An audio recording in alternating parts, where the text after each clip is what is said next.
Okay, comrades, friends, we want to alert everybody to information that we have gotten.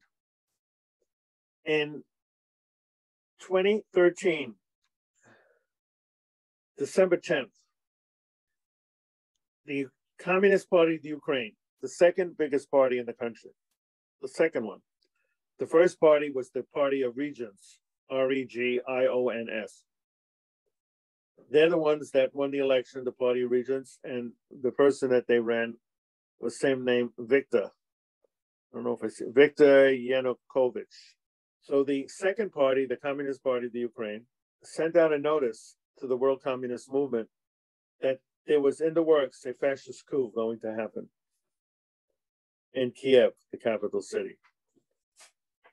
And this is what they want. So I'm going to read from that itinerary.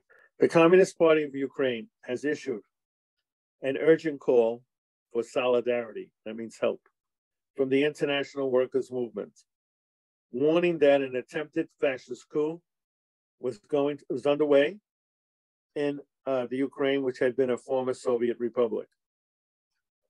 On the afternoon of December 8th, protesters in Kiev, the capital, toppled the statue of Lenin. Imagine this, toppled the statue of Lenin. It was done by a group called the Freedom Party.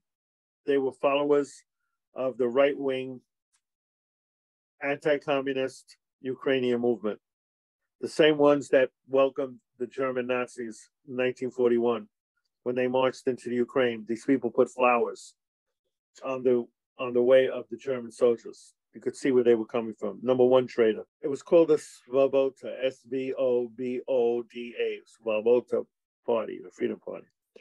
They toppled down the statue of Lenin, and they set up the flag of their movement and the flag of the World War II era Nazi collaboration regime on the pedestal. That's the same flag that's been going around now. Part of it is blue, and part is gold, and there's a symbol in the middle of a trident. That's the World War II Nazi collaboration flag symbol. Don't forget that. The group's leader, Oleg Taragonepok, declared the vandalism to be a political murder of communists. That's what he said. This is a political murder of communists. So that was the beginning, December 8th. Protests began in other parts of Kiev on November 21st. It was all coordinated 2 or 3 days later, uniting various pro-Western, pro-Nazi opposition forces under the name Euromaidan, after the government of Viktor Yanukovych, which was legally elected, by the way. By all sources said he was legally elected. A member of the Party of Regions, announced plans to delay agreements towards integrating Ukraine into the European Union. So there was a discussion of whether Ukraine should join economically the Russian Union or the European Union. And he said, we're going to hold off on making a decision. And that angered the followers of the Nazis. They wanted to join the EU, the European Union. And this has all been documented, and none of it mentioned by the Western press deliberately.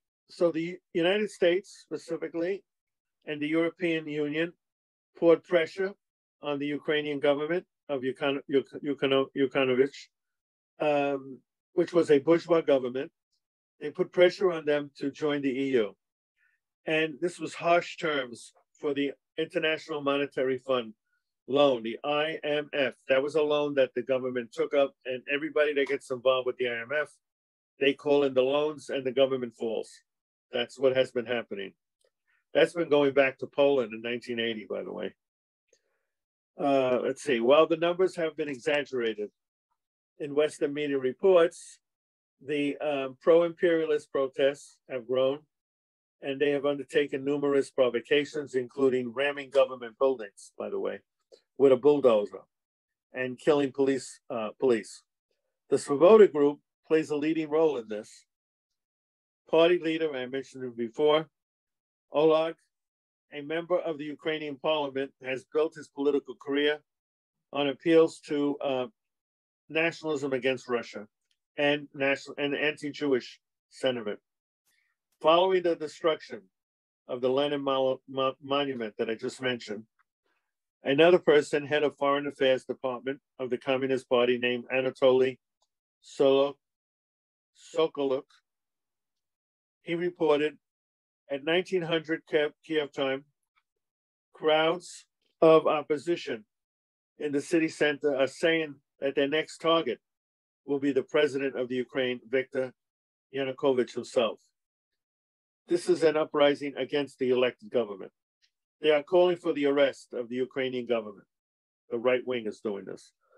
The fascists have also called for the destruction of the Communist Party of Ukraine headquarters and expressed a desire to kill all the workers that were there.